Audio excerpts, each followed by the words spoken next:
JSpy25. Welcome back. In this episode, I thought I'd cover the very basics of 3D printing while creating the broom that Julius uses in the Planet of the Apes. I designed some action figure accessories mainly for Amigo figures, and I'm sometimes asked about the process. This video should shed some light on the basics, but I'm not an expert in 3D design or printing. They are vast subjects. I use an FDM printer, fused deposition modeling. Actually, it's an FFF, fused filament fabrication. I'm not getting into the differences, but these use a spool of plastic filament, which is heated to melt, and then the printer starts laying it down on the printer bed. Resin printers are also popular, which cures liquid resin with UV light to create the object. There are obvious similarities in this whole process, though the printers themselves are very different. I'll be talking about an FDM printer. It all starts with the designed 3D object. You can design your own object, like I'm doing here, using a program like Blender, Tinkercad, or SketchUp, which I'm using, and many more. Many 3D modeling programs are free. When designing something that already exists, I will look for images of the item, and in some cases, if the object is simple enough and the picture is straight on, I'll be able to import that picture to trace it. That's what I'm doing with Julius's broom. Or you can find an object online and download it. Examples are Thingiverse, Open 3D Model, Fangs, and many more. Some models are free or request a donation, or they have a set price attached to them. These files are usually STL files, standard triangle language, but can also be in OBJ or other file type. So we have our file, but we can't just give this to the 3D printer. First, we have to slice it using a slicer program. I'll be using Prusa Slicer, but there are others like Cura, Octoprint, and many others. A slicer program can handle multiple STL files. These objects can be placed on the platter and printed together. They can be rotated, sliced in half if you need to, add support so parts of your objects aren't printing in midair. More advanced settings are for adjusting temperature, type of filament used, wall thickness, fill percentage, etc., etc., all in the name of getting a good print. Usually the default settings will do, or you may have to make a couple of tweaks if things aren't turning out. When done with the configuring of your object, you can slice what is on your platter, and that will create G-code. In the video, I'm importing a couple of STL files, the broom handle and the broom brush, since I knew that they were going to print separately, ultimately in different colors, and then I would glue them together when they're done. One of the first things I do, separate them, lay them out a little bit, and then I repair them. In this case, you can either right-click on each object to repair, or over on the right there's an icon that you can just click and it will repair these. The purpose of repairing the object is to fix any imperfections that the model may have. The imperfections may prevent the model from printing correctly or at all.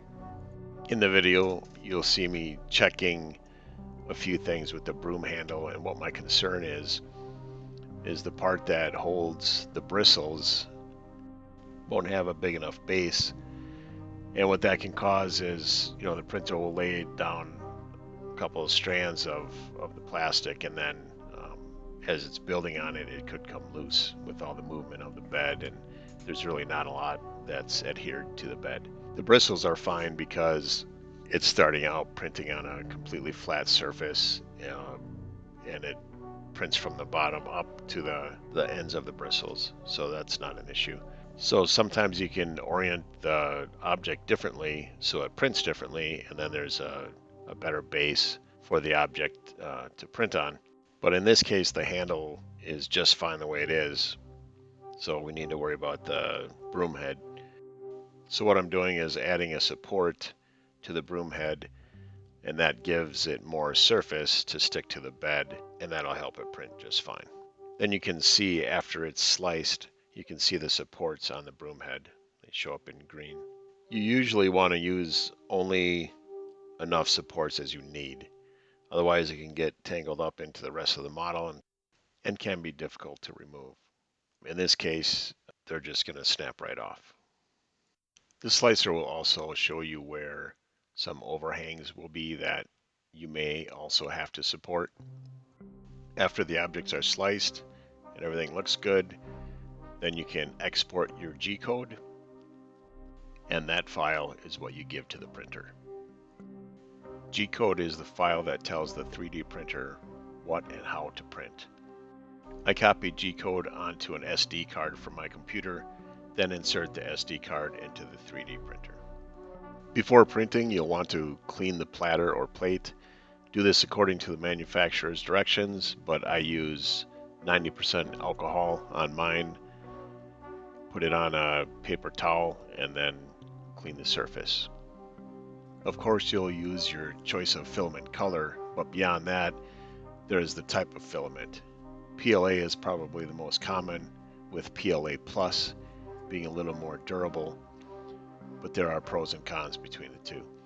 There are also filaments that resist heat and UV rays better.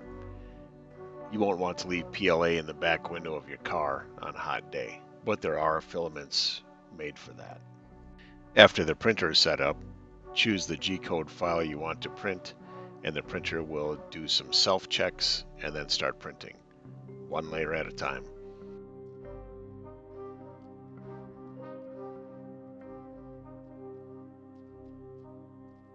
Ultimately, the broom will be printed in 2 colors, but a lot of times I will print the objects in one print using silver just to check how it looks and the fitment of the pieces if applicable, without having to change colors between prints.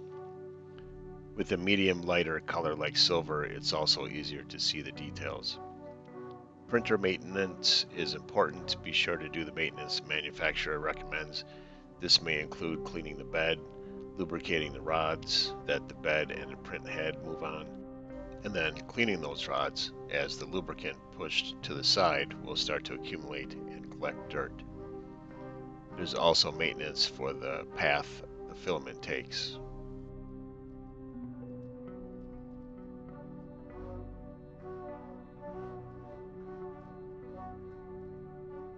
The print nozzles on these don't last forever. A brass nozzle may only last a couple of months depending on how much printing you're doing, but a steel nozzle can last a year or more. You wouldn't think that plastic going through a metal nozzle would wear much, but it does. There are also different size nozzles. A 0.4 millimeter nozzle is pretty standard, but they do come in other sizes. A 0.25 millimeter nozzle will give you more detail, but will take longer to print, while a 0.8 millimeter will have less detail, but print faster.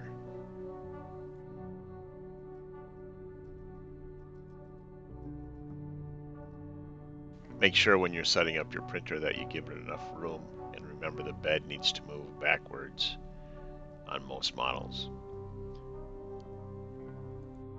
This time lapse of the print takes about 3 minutes, but the actual time was 1 hour and 41 minutes.